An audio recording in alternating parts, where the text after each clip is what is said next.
இதுல எபிராயிராமா. இன்னொருத்தர் சொல்லுங்க, யாருக்கு அது முதல் பரிசு வருமானு பார்த்துக்கலாம். அல்லேலூயா, அல்லேலூயா. ஆமா, ரோமர்கள் 13 படிங்க வரும். அதுல தேவனுடைய உத்தியாகத்தை பத்தி, தேவ கோபம் எப்படி வரும், முதலாளிக்கு விரோதம் நீங்க பேசுனீங்கன்னா அந்த சாவு கவர்னருடைய கோபம் எங்க வருமாமா? உண்மையில அந்த நியமத்துக்கு எடுத்து நிக்கிறதுக்கு என்ன வருமாமா? தேவ கோபம் வரும். ஆமா, 13 படிச்சு பாருங்க ரோமர்ல, அப்பதான் தெரியும். 1, 2, 3 வரைக்கும் 4 வரைக்கும் படிச்சு பாருங்க. அப்ப எல்லா விடையும் உங்களுக்கு தெரிஞ்சு போகும். ஆமே, இல்லையா? ஏன்னா டைம் இல்லை, கூட யாரும் ஒருத்தரை கேட்டு நான் என்ன பேசிட்டு இருக்கலாம். டைம் இல்லாதனால நானே சொல்லிட்டு வந்துட்டு. ஆமே, கர்த்தருக்கு மகிமை உண்டாட்டு. சரி, அப்போ அதெல்லாம் நம்ம புரிஞ்சு கொள்ளணும். ஆமா, தேவனுடைய நீங்க என்ன பண்ணணும்? ஒரு முதலாளிக்கு வராதுமா யாருமே தயவு செய்து பேசாதீங்க.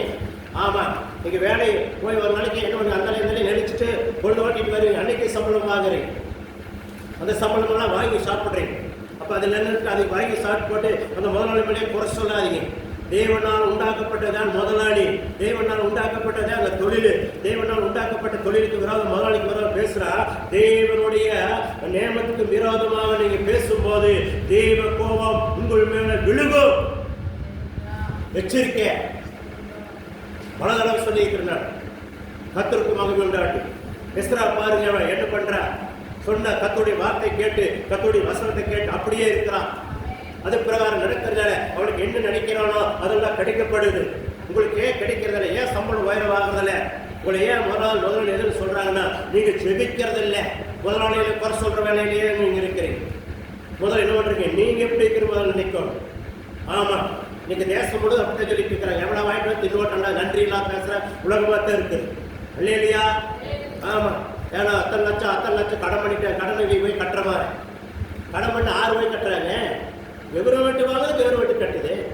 உங்க தலையில பிறந்த குழந்தைகள்லாம் நிறைய வச்சுருக்கான்னு சொல்றாங்க. அதெல்லாம் நம்புறீங்களா? சொல்றதை பற்றி ஒவ்வொரு வருஷமா அதிகாரி வரை சொல்லிட்டே இருக்கிறாங்க. ஒரு கோப்பை நீங்க இவ்வளவு கடன் ஆகி கொடுன்னு வாங்கியிருக்கிறாங்களா? இல்லைங்களா? விலைவாசி விளைச்சதான் தானாக விலைவாசி ஒன்று குறையி, வெளியில விலைவாசி ஏறு.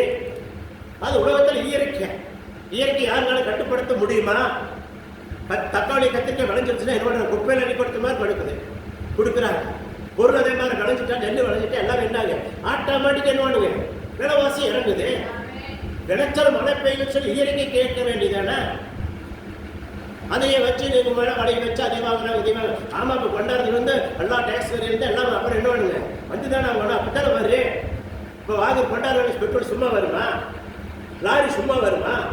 ஹோட்டலர் டிரைவர் கிளீனர் சும்மா ஓட்டிட்டு வந்து கொடுத்துருவானா? சம்பளம் வேண்டாமா? அப்போ அதுக்கு ஒரு விலை வருங்களா? அப்ப அதை வந்து ஒரு பிள்ளைக்கு பயிர்கள்லாம் வச்சிருக்குன்னு சொல்லி சொல்றாங்கன்னு அப்படியேப்பட்ட வார்த்தைகள் எல்லாம் பயனான வார்த்தை நம்பாதீங்க, நம்பக்கூடாது. இல்லையா? வர்ற அதிகாரி எல்லா அரசாங்கத்திலும் அதைத்தான் பேசிக்கொண்டு இருக்கிறாங்க. நம்மளுக்கு அதை பற்றி கவலை இல்லை. நான் வீரக்க தேவனை நீங்கள் முழங்கால் படிவிட்டு ஜெபிச்சீங்கன்னா, நேரிக்கு மழை நல்லா பெய்ஞ்சதுன்னா, தேசத்தை நிறைய விளைஞ்சுன்னா தானாக எல்லாமே விலைவாசி குறையே. ஜபம் பண்ணுவேன். மக்கள் பாடுபடுத்து முதல்ல எல்லாம் பேண்ட் போட்டு நெற்கல்ல தண்ணி நேரம் அழுக்கப்படாத படைக்கணுங்கிற எப்படி பஞ்சு நீங்க பாடுபடணுங்கிற எண்ணம் வரணும். பாடுபடணும். ஆமா, கர்த்தருடைய நாமத்தை மகிமைப்படுத்தணும். இதை போய் பாடுபட்டாலும் குறை முதலாளியே குறை சொல்றதாச்சு. சம்பளத்தை வாங்கிட்டு வந்து அவன் மேலே குறை சொல்றதாச்சு. அது முதலாளி அவனே பேசுறதாச்சு. அதெல்லாம் கர்த்தர் பார்த்துட்டு தான் இருக்கிறாரு. ஆண்டவர் சொல்றாரு, முதலாளிக்கு எழுத்து நிற்கிறவன் என் நேமத்துக்கு நீ எழுத்து நிற்கிறாய். ஆமா, எச்சரிக்கை இருக்கும். தேவையில்லாத வார்த்தைகளை செலவழிக்காதீங்க. உங்களுக்கு சம்பளம் கொடுக்குறாங்க, எந்த பஞ்சத்திலையும் வேலை வெட்டி இல்லாத போது வேலை கொடுக்குறாங்க. அப்ப நீங்க அது என்ன பண்ணணும்? செவிக்கோனே எங்க முதலாளி இன்னும் உயரோனே, இன்னும் பெருகோனே, அவர் பார்த்துட்டு அவரே எங்களுக்கு சம்பளம் வச்சு பண்ணி கொடுக்கோனே அப்படின்னு கேளுங்க. கத்திரத்தில் கேளுங்க. இயற்கை இடத்துல கேட்கும் போது இறைவன் பார்த்து படி அனுப்பாரு. அதை விட்டு போட்டு நம்ம தேவையில்லாத பேசிட்டு கூடாது. இல்லையா? எஸ்ரா பாருங்க, சிரிக்கிறா. வேதத்தில் தேர்ச்சி அடைஞ்சவன், வேதத்து பிரகாரம் நடக்கிறவன், கர்த்தருடைய வார்த்தை கேட்டு அப்படியே வளர்ந்தான். அதனால அங்க இருக்க ராஜாக்கள் அவனுக்கு என்ன பண்ணுங்க தைரியம் கிடைக்குது. அவனுக்கு என்ன கேட்கிறானோ அதெல்லாம் கொடுக்கப்படுகிறது. வேதம் அப்படித்தான சொல்லுது. அப்ப அதே முதலாளி தான் உங்களுக்கு இருக்கிறாங்க. அப்ப அந்த முதலாளி ஏன் உங்களுக்கு கொடுக்க மாட்டேங்கிறாங்க? நீங்க அந்த முதலாளிக்காக எத்தனை மணி நேரம் செடிக்கிறீங்க? அந்த முதலாளிக்காக தொழில் பெருக்குன்னு எத்தனை முதலாளிக்காக நீ கண்ணீர் வடிக்கிறீங்க?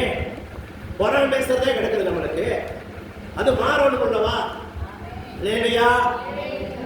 இப்படித்தான வசனம் சொல்லுது. இப்ப நான் சொல்லுது வசனம் தான் சொல்லுது. இன்னொருக்க பாருங்க, அதிலே படிங்க, படிங்க 6ல இந்த 7ல 6 படிங்க மீண்டுமே. இந்த எசரா பாருங்க, இஸ்ரவேலின் தேவனாகிய கர்த்தர் அருளிய மோசேயின் நியாயப்பிரமாணத்தில் தேரன வேத பாடகரான் இருந்தால் அவனுடைய தேவனாகிய கர்த்தர் கர்த்தருடைய கரம் அவன் மேல இருந்ததுனால அவன் என்னென்னலாம் ராஜாவிடத்தில் கேட்கிறானா அதையெல்லாம் கர்த்தர் என்ன பண்ண ராஜா கொடுக்கிறான். நீங்க ஜெபிக்கிறதே இல்லை. முதலாளி முன்னேற்றம் ஜெபிக்கிறதே இல்லை, குறை சொன்னதே இருக்கிறேன். குடிக்கிறது போனதே தண்ணீர் இருந்து எல்லாமே அவங்க தான் கொடுக்குறாங்க. நீ சாப்பிடுறது தீயில வந்து வடையில இருந்து அவங்க வந்து சாப்பிடுற, ஆனா அவங்க குறை சொல்ற. எப்படியே ஆண்டவர் ஆசீர்வதிப்பாரு, எப்படி ஆசீர்வதிப்பாரு? முதல்ல புரியணும். தேசத்துல வர்ற மந்திரினால குறை சொன்ன உடம்புல இருக்கிறார், எப்படி கர்த்தர் ஆசீர்வதிப்பாரு? தேசத்தை கட்டிக்காத மந்திரிகளுக்காக எத்தனை நாள் உபவாசம் பண்ணி வச்சிருப்பீங்க? அந்த மந்திரி நல்ல புத்தி கொடுத்து அந்த மந்திரி வந்தோடனே எல்லாம் ஆட்சி வந்துட்டு சாராய் கடை தொலைட்டு தேசத்துல ஜனங்களை நல்லா காப்பாத்துட்டு நல்ல நல்ல சட்டங்கள் போட்டு நல்ல தொழிற்சாலை பெருகிட்டு அதுக்காக நான் ஒரு நாள் ஜெபம் போட்டுறேன், ஒரு நாள் உபவாசம் போட்டு சாப்பிடாத உட்காந்து அழுது ஜெபம் பண்ணி கை தூக்குங்களா, எத்தனை பேர் கை தூக்குறீங்களா? அதெல்லாம் விட்டு போட்டு குறைகளை கூறதுலையே இருக்கணும். பொய்யான வார்த்தை உலகத்துல தேவனை அறியாத ஜனங்களை சொல்ற வார்த்தை தான் நீங்க சொல்லிக் கொண்டிருக்கிறீங்க. அந்த வார்த்தை மாத்தணும். நீங்க ஜெபிக்கோடு துதிக்கோடு தேவ சமூகத்தில் உட்கார்ந்து தேவனுடைய வார்த்தை கேட்டு அப்படி பண்ணணும்னு ஆசைப்பட்டு பாருங்க, தேசம் தானாக மாறு. யாரு கையில தேசத்தை மாற்ற முடியாது. உங்க கையில் இருக்குதே. உங்க மனதால் செய்ய, உங்க கண்ணீரை செய்ய, உங்க கண்ணீர் வேண்டுதலை செய்ய, உங்க துக்கம் செய்ய. உங்களுடைய வேண்டுதலை அழுது அழுது குழம்பி தேசத்துக்காக துப்பித்து அழுகும் போது அது மாறு. மாத்தோட அதை செய்யும். அதை செய்யாதபடி குறைகளை சொல்லிக் கொண்டிருக்கிறீங்க. அப்ப தேவனை அறியாத சேனல் சொல்றாங்கன்னா உங்களுக்கு அவங்களுக்கு என்ன வித்தியாசம்? நீங்க என்ன வேதத்தை படிச்சிருக்கிறீங்க? வேதம் வந்து சொல்லி இருக்குதா? சொல்லவே இல்லையே. எல்லாமுக்கும் வசனம் இருக்கு. ஒவ்வொரு வசனத்தையும் சொல்லி கேட்டா அது அப்படியே அந்த தேசத்தை செலுத்தி பண்ணலாம். அழிவை தேடி தேசம் போகுதுன்னா அந்த அழிவிலிருந்து மீட்டுக் கொண்ட வல்லலே இந்த தேவனுடைய வார்த்தை வசன பரிசுத்த வேதத்துக்கு உண்டு. தெரியுமா? ஆமா, அந்த தேசம் 1,20,000 பேரு அழிக்கிறது கர்த்தர் சொல்லிட்டாரு. 40 நாள்ல இந்த பட்டத்தை அழிக்க போறாரு. ஒருத்தன் போய் சொல்ற அந்த 40 நாள் சொன்னே 1,20,000 பேர் இறங்கி வந்து ஆடு மாடுகள் கூட தண்ணி காட்டாதபடி, குழந்தைகளுக்கு கூட பால் கொடுக்காதபடி தேவ சமூகத்தில் ரட்டொழித்து குடிநீர் வந்து உட்கார்ந்து ஐயோ தேசத்தை அழுக்கூடாதுன்னு சொல்லி என்ன பண்ணாங்க? காலையில் 6 மணிக்கு சாயங்காலம் 6 மணி வரைக்கும் அழுதாங்க, குழம்புனாங்க. அந்த தேசம் அடிக்கிறது நின்றுதல் சொல்லி பார்க்கிறோம். அந்த தெய்வத்தை நீ நான் ஆதரிக்கிறோம். அப்ப அந்த தெய்வம் எப்படி செய்வான்னு சொல்லி பார்ப்போன்னு அது விட்டு போட்டு நாம தேவையில்லாத அவங்களோட சேர்ந்து டீ வாங்கி கொடுத்த ஒரு நாயா, ஒரு பறிக்கு வாங்கி கொடுத்த ஒரு நாயா, அதெல்லாம் மாறோன்னு. உனக்கு என்ன தேவையை கத்து தருவார். அந்த இடத்துக்கு வரணும். ஆமே இல்லையா? வாயில விட்டு தேவை ஒரு அலைய சொல்லுங்க. இல்லையா? நிறைய பேர் வீட்டு வாயில் வச்சுட்டு வந்துட்டீங்க, அதனால அழிவு சொல்ல மாட்டேங்க. ஆமே வாயில திறந்து சொல்லுங்க. தேவன் உங்களை ஆசீர்வதிப்பாரா, பலப்படுத்துவாரா? பாருங்க, ஒரு வசனத்தை சொல்லி நான் முடிக்க விரும்புகிறேன். இது அடுத்த வாரம் உங்களுக்கு நல்ல செய்தியை நான் கொடுக்க விரும்புகிறேன். கர்த்தர் உங்களை ஆசீர்வதிப்பாராக. ஏசாயா 65 சொல்லுங்க. ஏசாயா 65:8 அப்படியே இருக்கிற வசனம் வருது. மத்தேயு 5:17 படிங்க. 17 படிங்க. நம்ம போலாம், ஏசாயா போலாம். மத்தேயு 7ஆம் பக்கம் புதிய ஏற்பாட்டில் மத்தேயுல 5:17 நியாய பிரமாணத்தை ஆனாலும் தீர்க்கதரிசி ஆனாலும் அழிக்கிற வல்லை எண்ணிக்கொள்ளாதீர்கள். அழிக்கிறக்கல்ல நிறைவேற்றிருக்கே வந்தேன். வானம் பூமி ஒரு நாளைக்கு காணாத போய்விடு. நியாய பிரமாணமும் உள்ளதெல்லாம் தேவன் சொன்ன சத்திய வசன வார்த்தை அவர் வாயிலிருந்து வந்த புறப்பட்டு வந்தது. ஒன்றும் வீணாக அழிஞ்சு போவதில்லை, நிறைவேறிய தீரும் தீரும் தீரும். ஆமென். இல்லையா? தேவனுடைய வார்த்தை நிறைவேறும். இது வரைக்கும் நாட்டில் நடக்கிறதுக்கு போற வயசுல என்ன இருக்குதா அது என்ன பண்ணும்? நிறைவேறி கொண்டிருக்குது ஐயா. ஒண்ணு கூட நிறைவேறாது, நிறைவேறு. இந்த வேலை படுத்த கையில் வச்சிருக்கிறதுக்கு எல்லாமே தெரியும். தேசத்துல என்னென்ன நடக்குது, என்னென்ன நடந்து கொண்டிருக்குது, இன்னும் என்ன நடக்கும் அத்தனையுமே தெரியும். வேத படிக்கிறவனுக்குள்ளாவே தெரியும், படிக்காதவனுக்கு தெரியாது. படிக்காதவன் செய்ய ஒரு டீக்கெட், ஒரு கிளாஸ் டீக்காகாம, ஒரு வெத்தலமாக்காகாம, ஒரு என்ன ஒரு போண்டாவுக்காகாம, ஒரு வடைக்காக சாண்டா போடுவனா தெரிப்பான்.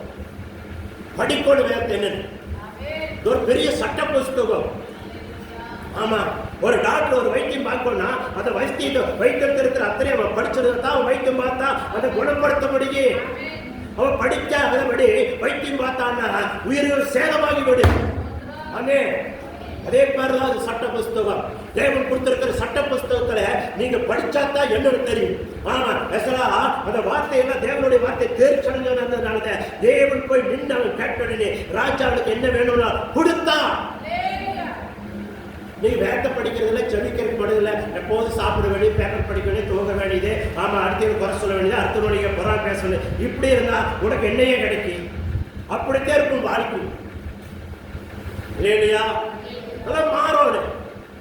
சத்தியத்தை இத்தனை இறங்குமே. இன்னும் சில பேர் குறிகள் கேட்கறது தெரியுறீங்க, சொல்றதை கேட்கறீங்க. அப்புறம் மௌன சுலாசன் ஐயா சொல்றாரு, ஏன் சொல்ல மாட்டாரு. எவனா வீட்டுல இருக்கிற அவன் வீட்டுல எல்லாம் மரணம் வருங்கிறாரு. ஐயோ நம்ம பயம் பிடிச்சிருக்கு. ஆமா, எச்சரிக்கையா இருக்கிறதெல்லாம் அவ்வளவு பெரிய ஊழியர் வாயில் வரது ரொம்ப கடினமான வார்த்தையா இருக்கிறது. ஸ்தோத்திரம். இதெல்லாம் நம்ம பார்க்கணும். அந்த மாதிரி ஆகாசூட்டில் இருந்தா என்ன எடுத்து என்ன சுட்டரிச்சிருக்கு. தேவனுடைய ஆசீர்வதிப்பார், காப்பாற்றுவார். கர்த்தர் மகிமை உண்டாட்டு. ஒரே வசனத்தை படித்து நம்ம ஜெபிக்கலாம். அதே ஏசாயா 65:8 சீக்கிரம் எடுங்க. பக்கம் வந்து 871 பக்கம், 871 பக்கம் சீக்கிரம்.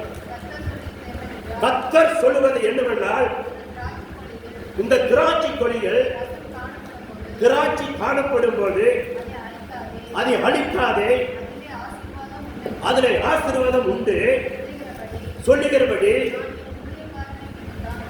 என் ஊழியர் நிமித்தம் அதை எடுத்து அழிக்காதபடி செய்வேன். யாரெல்லாம் கூப்பிட்டு சொல்லி உன்னுடைய ஆயுசு குறையாத உட்பட சொல்லி ஞானஸ்தானம் பெற்று இந்த ஆசிரியத்தை பரவணும் உங்களுக்குள்ள இருக்கிற கொலையில் இருக்கிற திராட்சை குறையாது இருக்கிறவங்கெல்லாம் ஞானஸ்தானம் பெற்று வாழுங்க. அதுதான் சொல்ல முடியும். ஊழியக்கார வாயிலிருந்து வரக்கூடிய வார்த்தை இது. ஊழியக்கார மூலியமாக இது ஆசீர்வதிக்கப்படும். உன்னுடைய இன்னொரு கொலையில் இருக்கிற திராட்சை கொலையில் இருக்கிற திராட்சை ரசத்தை நீ வீண் பண்ணிடாத. உனக்கு கிடைக்கிற நாளை வீண் பண்ணிடாத. ஞானஸ்தானத்தை வீண் பண்ணிடாத. அந்த ஆயிரம் விட்டுக்கொள்ளு. அவ்வளவுதான் சொல்ல முடியும். அது நல்லா வீட்டு போய் உட்காந்து படி. இதுக்கு அடுத்த வாரம் கூட வசனத்தை நிறைய எடுத்ததுக்குள்ள சேர்த்து நான் சொல்லித்தாரேன். அதுக்குள்ள அடுத்த வாரம் என்ன பண்றீங்க? இன்னும் ஞானஸ்தானம் கையில் எடுக்கிறீங்களா? தலையை கையை தூக்கி வாங்க, ஞானஸ்தானம் பெற்றுக்கொள்ளுங்க. அது பிரகாரம் நடுங்க. கர்த்தர் உங்களை மேலும் மேல் ஆசீர்வதிப்பாரா. எல்லாரும் கண்கள் மூடி நம்ம ஜெபிக்கலாமே. கர்த்தர் உங்களை ஆசீர்வதிப்பாராக. அல்லேலூயா. ஸ்தோத்திரம், ஸ்தோத்திரம்.